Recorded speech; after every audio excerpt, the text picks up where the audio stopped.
Hi guys and welcome sa ating YouTube channel. This is Tinay TV. So yun nga guys, dahil day off natin at sinipag tayo, pumunta tayo dito sa Central para manood or tingnan yung mga Christmas display dito sa Central. And actually dito muna tayo sa may pinakamataas at pinakamalaking Christmas tree. So yun guys, habang inaantay ko yung kaibigan ko, nagbi-video-video muna tayo dito. Syempre, kailangan natin magsipag.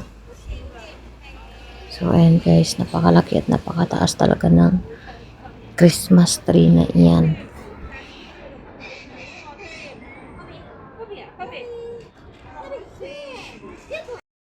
At dito na tayo sa may Blackman. So, sabayan nyo ako mag-ikot-ikot dito guys sa mga display dito.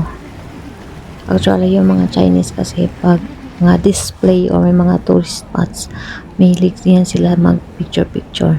And meron din tayong mga kababayan dito na tumatambay kasi day off din nila.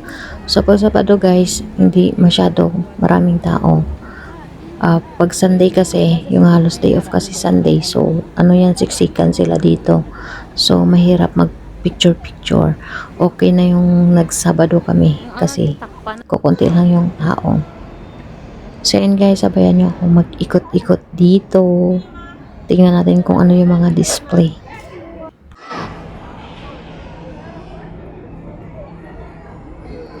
Ito ang story guys. 7 years and 4 months na ako dito sa Hong Kong, pero never pa talaga ako nagpa-picture kay Blackman na yan. Kasi every time na pumunta ko dito sa Central, hindi naman talaga ako lagi na dito. So nakapunta lang ako dito sa Blackman kasi may mga display.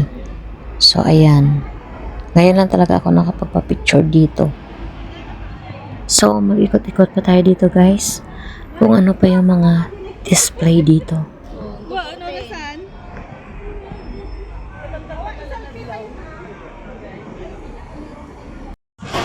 So yun guys, dito may display din. So kita nyo yan. Si Santa Claus nag-ikot-ikot. So yun guys, nandito na naman tayo sa landmark. Ito yung laging may display dito guys. Pero ngayon, hindi masyadong maganda ang display dito. Maganda ang display last year. So pwede kang magpa-picture dyan sa loob pero may bayad. So kung ayaw mo ng bayad, dito ka lang sa labas mag-picture. So ayun, nilapitan na namin.